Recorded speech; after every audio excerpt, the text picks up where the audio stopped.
全球进入冰封时代，我和父母坐在暖和的壁炉前，吃着热气腾腾的火锅，笑看奶奶和大伯在旧小区里苦苦挣扎。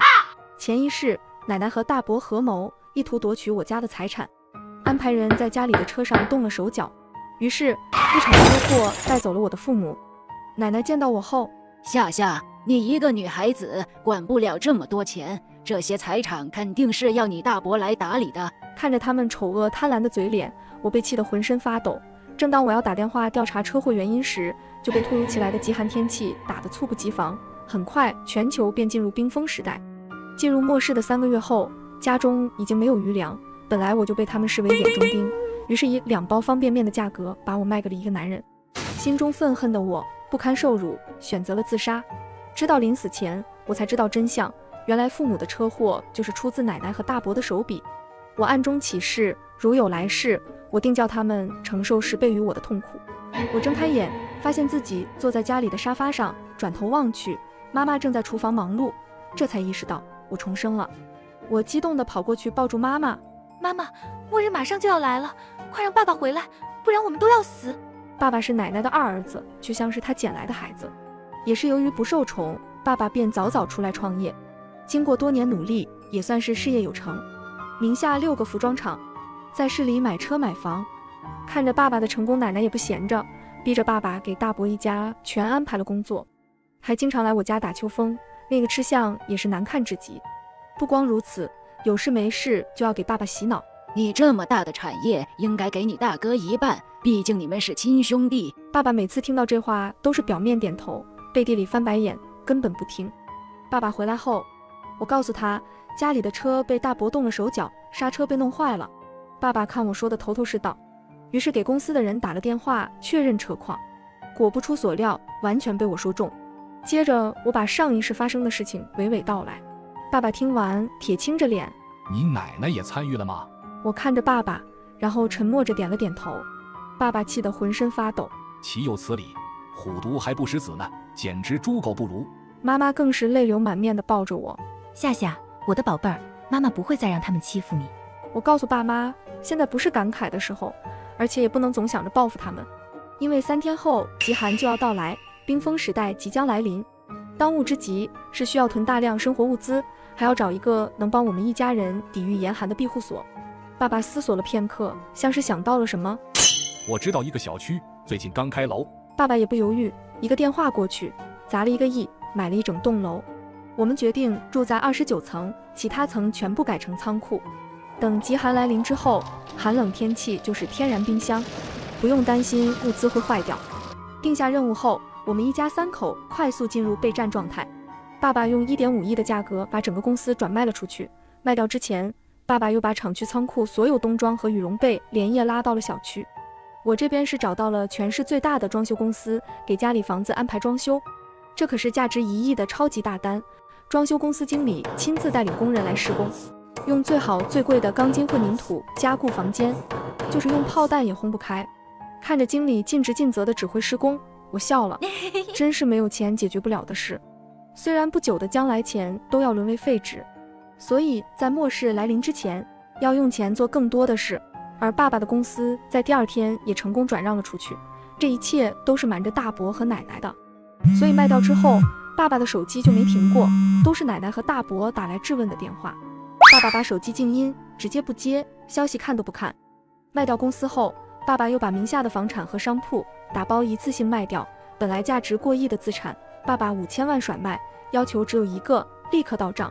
筹到钱后，爸爸又订购了一辆极地专用越野车，这种车的性能在南极这种严寒环境下都可以正常行驶。同时购买了大批武器、弓弩、长刀、炸药，专门用来防身。搞到这些后，爸爸不满意地叹了口气，因为时间不允许，现在只能用这些凑一凑用了。爸爸又提前承包了多个养殖场，将里面的猪牛羊以及海鲜全部屠宰，蔬菜进行脱水保存，全部储备在了30层。妈妈以前是一名护士，认识不少医药行业的朋友，一口气花了几百万，基本把市面上能买到的药品全都采购了一遍。她考虑得很是全面，极寒来临，药物肯定是最紧缺的，如果出现突发情况，还能用药去换物资。不仅如此，她还购买了大量种子，准备等极寒度过之后进行蔬菜培植。此时距离末世开始还剩下20个小时，200个装修工人日夜不休，提前了8个小时完工。验收没问题后，爸爸爽快付钱。屋内用了最好的保温材料，玻璃全部换成了防弹玻璃，全屋都铺设了地暖，还储备了足够使用10年的燃油和煤炭。顶楼的复式很快就被我们塞得满满当当了，物资多得足够我们一家吃上5年没问题。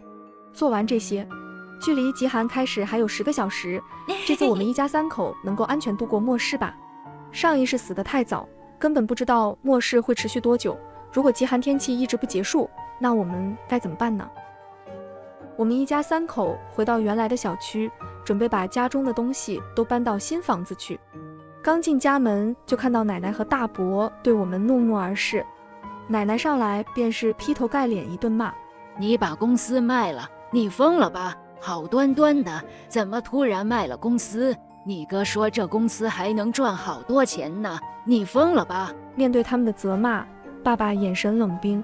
公司是我这么多年自己打拼下来的，我难道没有处理的资格吗？奶奶生气的想打我爸。真是逆子，我是管不了你吗？别忘了，你再厉害，那也是我生的，我就管得了你。我爸对奶奶已经彻底寒了心，理都不想理他。奶奶急了：那你哥怎么办？他之前在你厂里干得好好的，现在新老板一来就要把他辞退了。说来说去还是为了大哥啊。我爸冷笑一声：妈，你偏心可以，但是不要太过分，我是他弟，不是他爸。都说长兄如父，爸爸去世之后，我没沾他什么光吧？那他也别来沾我。这些年他在厂里采购部捞了多少油水，我心里都清楚，只是念及兄弟之情没说而已，但不代表没有证据。你把我惹毛了，我不介意让帽子叔叔来查个究竟。大伯这下也不敢躲在奶奶后面了，立马出来打圆场。哎，老二，这话说的就见外了，妈她也是替我着急，不是故意这么说话的，她没那个意思。大伯看了看奶奶，奶奶这才收敛，清了清嗓子：我听说你今天在搬家，搬去哪里了？爸爸随便说了个小区名。奶奶又急了：那这个房子你打算怎么办？1000万卖掉，我要提前退休。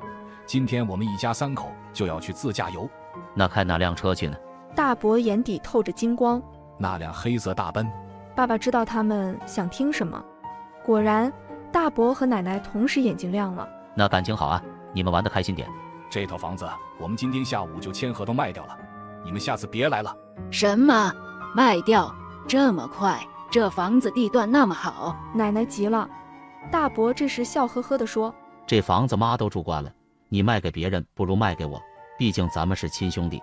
行啊，这房子卖出去至少得1000万，大伯你打算出多少？我挑挑眉。大伯面露难色地搓搓手：夏夏，你也知道我们家不比你家，最多付个首付300万吧。老二，你看成吗？我爸知道他这些年在公司捞的也差不多这个钱了，但他并不想答应的这么快，告诉他今天下午的买家可以付全款的，而且他已经付了定金了。那我出350万，这是极限了。亲兄弟难道还不如外人啊？大伯开始打感情牌。行吧，那也得马上签合同，我下午就不在这里了。我爸假装为难的点头答应。好，那我先回趟家，2个小时后过来。出了门之后，奶奶终于忍不住问大伯：等他们出事了，这房子的钱自然就落我们手里了，你干嘛还要花钱买？这房子市场价能卖1300万，他1000万卖出去，这不亏死？我现在买下来，到时候钱不还是在我手里？奶奶恍然大悟，还是你聪明啊！大伯和奶奶都是贪心十足的人，房子买下来肯定会立马搬进来。我灵机一动，立马打电话安排了一个监控安装的公司过来，在客厅门口和卧室房间装了几个隐藏式摄像头。监控装好后，我把家里的空调和暖气都弄坏，我要亲眼看着大伯和奶奶自寻死路。准备好一切后，我和爸爸把家里的行李全部打包装好，放进了车子的后备箱。1个小时后，奶奶和大伯来了。大伯看着我们已经搬空的家，眼底都是贪婪，迫不及待地给我爸打钱，然后把手续办了。下楼时，我看到奶奶已经带着搬家公司开始搬家了。搬吧搬吧，我巴不得你赶紧搬过来。看着他们这副贪婪的德行，我和妈妈强忍着偷笑。办完手续，我我爸去了趟银行，把手里的钱换成了金条。我们回到家，妈妈已经做好了晚饭，家里的气氛变得凝重。我们3人沉默着吃完这最后一餐，因为从今天开始，再无这样安静祥和的日子了。吃完饭后，我坐在沙发上看着监控。怎么什么吃的都没有啊？今晚吃啥？你弟弟也太抠了，啥也不留啊！奶奶看着空荡荡的冰箱，火气很大。点外卖呗。大伯躺在沙发上刷着视频，看着他们的作死行为，我笑得猖狂。点外卖好啊，极寒来临，外卖都点不了了，看他们接下来吃啥。在距离晚上8点还有5分钟的时候，我们提前打开了家里的地暖。8点整，我们同时向窗外望去，外面的树木花草好像一瞬间被冻住，天空也开始下雪，屋内的温度很快降了10几度，速度快的让身体忍不住打个寒战。果然，极寒末世准时到来。我们一家3人坐在客厅喝着热茶，我拿出手机，将监控投影到墙上。大伯和奶奶被冻得浑身直抖，两人一起蜷缩在客厅的沙发上。大伯正手握空调遥控器，狂按空调，但空调没有丝毫反应。于是把空调的祖宗也问候了一遍。谁让末日开始前还是秋天，谁能够想到一夜变冷呢？奶奶身上围着几层薄被子，冻得嘴唇发紫。大伯颤颤巍巍地出门去邻居家，试着看能不能借点东西。敲了5家门，大伯才借到了一床棉被，根本不够用。于是趁现在雪不大，赶紧连夜开车回了趟家，把厚衣服、电热毯、取暖器和家里剩的菜都带了过来。他们的反应已经算迅速了，但这种极端温度，人哪里受得了？这一个来回，大伯还是冻伤了。像他们这种情况的人还有很多，一时间退烧药、感冒药和冻伤药供不应求，药店的货很难补上，卖完之后就买不到了。大伯和奶奶瑟缩地聚拢在一起，气息奄奄，买不到药物就只能硬扛。一夜之间，温度直接降到零下70度，这种极端天气让全国人民都很不安。现在网络还能用，网上都是大家讨论的声音。我窝在床上默默窥屏，没有发表任何意见。温度持续走低，雪还在下，很快淹没了1、2层楼。不少低楼层业主开始向高楼层的求救。一开始人们都很友好，还有不少人愿意接收。后面有几家因为住在一块直接打起来了，就没人愿意再出这个头了。雪淹到了7层，为了有地方住，原来小区的居民们开始自发组织大家下楼扫雪。我们这个小区目前入住率并不高，极寒来临后，又有一些人陆陆续续搬过来。1个月后，市里的食物几乎被买空了。新闻里每天播放的都是安抚大家的新闻，再就是军队去清理道路积雪运送物资的视频。很快，大伯家准备的食物就吃完了。在业主群里，有人透露消息说13楼的老夫妻喜欢囤货。我看到这个消息就知道老夫妻2人肯定会有麻烦了。我透过监控看到大伯和奶奶窃窃私语了一会，便出门了。到了晚上，大伯家有了新的食物，我知道这东西肯定是从那对老夫妇那边抢来的。看着大伯吃得满面油光的样子，我心底直犯恶心。果然，不管是这辈子还是上辈子，畜生始终就是畜生。从这之后，大伯和奶奶开始发挥自己没脸没皮的性子，得知谁家还有余粮，就去他们家撒泼打滚，道德绑架。一开始还有人受不了，多少给了点，后来他们也碰上了硬茬子。那人脾气也是火爆，直接砍伤了大伯的胳膊，奶奶也被吓得不轻，撞伤了脑袋，回来就开始发烧。极寒天气下，受伤加发烧，喜提死亡套餐。看着监控里他们的惨状，我的心里说不上来的舒服爽。这就叫恶有恶报。大伯受伤后也不敢出去了，他还是很惜命的。看着最后2包方便面，大伯逐渐下定了决心。当晚，大伯默默点开小区群里某些男业主的头像。第2天一早，门铃响了，随后大伯带着一个陌生男人进到家里。人呢？在屋里，你自己过去吧。大伯低着头指了指房间。男人将手里的袋子递给大伯，抬脚向房间去了。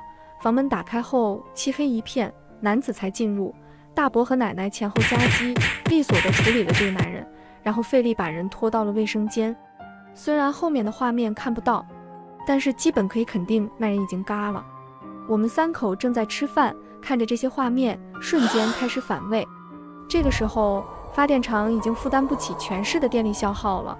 在极寒降临的第4个月，宣布3天后每天只提供2个小时电。大伯和奶奶知道，接下来连取暖都得靠自己了，也开始着急起来。于是他们也开始学着别人去撬已经死去的人家的锁，拿他们的家具运回家取暖。撬锁的同时，他们也发现很多死去的人家里还有不少囤积的吃的。小区的人因为这些开始打架争抢，再也没有刚开始那种和平的气氛。停电之后，木柴的消耗量很大，小区里的家具已经无法满足大家的需求，不少人徒步出门寻找物资。为了防止被其他人抢劫，大家都一起组队出门。刚开始还有不少人跟大伯和奶奶他们合作，但分东西的时候，大家发现他们找的最少，要的还多之后，就没人愿意带他们玩了。我每次打开监控，都能看到大伯和奶奶吵架。现在限电已经1个多月了，他们的怨气更重了。思来想去，他们又开始重操旧业，打算把人骗到家里，然后处理。但是常在河边走，哪有不湿鞋？正准备按计划动手时，没想到对方是个高手，直接将大伯和奶奶打倒在地。那人并没有下狠手，只是将大伯和奶奶绑了起来，扭头就走了。我们一家3口眼看着大伯和奶奶的遭遇，并没有想象中的开心。我拿出手机默默关闭。末日不知道什么时候才能结束，日子还是要继续。末日第2年，我听到了国家正在筹建避难所的消息。末日第3年，幸存者们集结成了许多帮派，帮派之间开始四处抢劫，还是盯上了我们家。虽然还是受了点伤，但好歹最后被我们一家人打退。末日降临的第5年春天，风雪终于从开始的大雪变成小雪，再到停下了。慢慢的万物复苏，温度一点点回升到零上15度左右。持续1个月后，人们恢复了生产和秩序。我和父母准备了一桌子美食，有烤鸡、红烧猪蹄和蒜香排骨等，庆祝我们还活着。